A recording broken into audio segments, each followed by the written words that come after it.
আমাদের যে অভিজ্ঞতা, সবসময় আমাদের অভিজ্ঞতা ভাষার থেকে বড়, কিন্তু আমাদের ভাষার মধ্যেই বাস করি, ভাষার মধ্যেই বেড়ে উঠি। কিন্তু আমাদের কবিতা সেই সাহিত্য আঙ্গিক যেটা সবসময় ভাষার সেই সীমাবদ্ধতাকে ডিঙাতে চায়।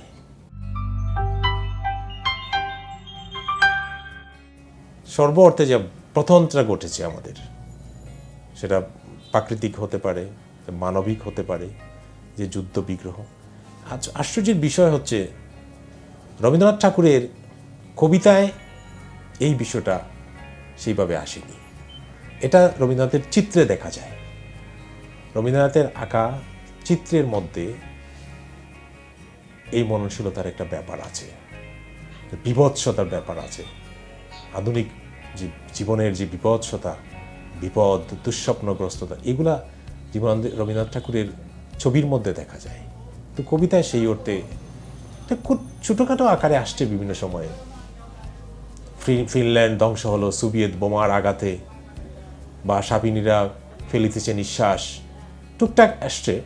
কিন্তু কবিতা ওইভাবে আধুনিক এই চেতনাটা রবীন্দ্রনাথের কবিতায় ওই অর্থে আসেনি।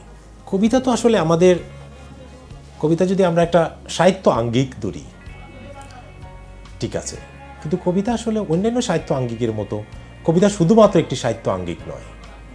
কবিতা হচ্ছে আমাদের অস্তিত্বের প্রকাশ, অস্তিত্বের এক ধরনের প্রকাশ কিন্তু হচ্ছে কবিতা। কারণ কবিতা যদি ভাষাতাত্ত্বিক দিক থেকে তুমি চিন্তা করো, কবিতা আমাদের ভাষার যে সীমাবদ্ধতা, মানুষের ভাষার যে সীমাবদ্ধতা, আমাদের যে অনুভব এবং ভাষা দিয়ে যতটুকু আমরা প্রকাশ করতে পারি, আমাদের যে অভিজ্ঞতা, সবসময় আমাদের অভিজ্ঞতা ভাষার থেকে বড়, কিন্তু আমাদের ভাষার মধ্যেই বাস করি, ভাষার মধ্যেই বেড়ে উঠি। কিন্তু আমাদের কবিতা সেই সাহিত্য আঙ্গিক যেটা সবসময় ভাষার সেই সীমাবদ্ধতাকে ডিঙাতে চায়।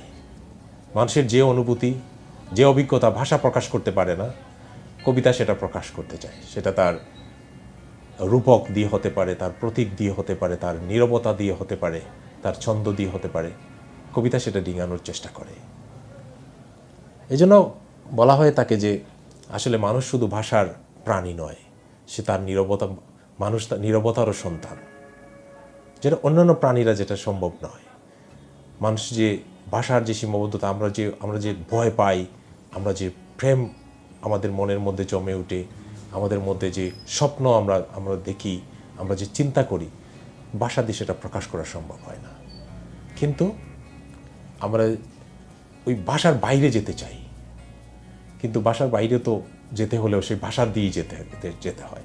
আমরা ভাষাকে কোনোভাবেই প্রকাশ, আমি তোমাকে ভালোবাসি, এই কথাটা আমরা বলি, ভাষা দিয়ে বলি, কিন্তু আসলে এর চেয়ে বেশি কিছু বলি কিন্তু ভাষা আমাদেরকে, এই অনুভূতিটাকে আমাদের ল্যাঙ্গুয়েজ সীমাবদ্ধ করে ফেলে। যে কারণে অন্যান্য শিল্প আঙ্গিকের সৃষ্টি, যেমন ধরো মিউজিক, সুর কিন্তু কোনো কিছু না, অনুভূতি ভিত্তিক একটা মাধ্যম, একটা শিল্প মাধ্যম, যেটা শব্দভিত্তিক না। ধরো একটা চিত্র হতে পারে যেটা রং এবং রেখা দিয়ে আমরা বলি, ভাস্কর্য হতে পারে, স্থাপত্য হতে পারে, এগুলার কিন্তু এক ধরনের ল্যাঙ্গুয়েজ কিন্তু। এবং ওই যে শব্দভিত্তিক ল্যাঙ্গুয়েজের যে সীমাবদ্ধতা, এই সীমাবদ্ধতা কিন্তু এই শিল্প আঙ্গিকগুলো কিন্তু ডিঙাতে চায়। সুর কিন্তু আমরা বলে না কিছুই, শব্দ দিয়ে হয়তো কিছু বলে না, কিন্তু যেটা সৃষ্টি হয় মিউজিকের মধ্যে, যে অনুভব যেটা আমরা করতে পারি, সেটা কিন্তু আমরা ভাষার বাইরে, আমরা যেটা শব্দ দিয়ে আমরা ভাষার বাইরে যাওয়ার চেষ্টা করি, সেটা আমাদের কিছুটা হলেও মিউজিক আমাদের নিয়ে যায়, চিত্র আমাদের নিয়ে যায়, ভাস্কর্য আমাদের নিয়ে যায়।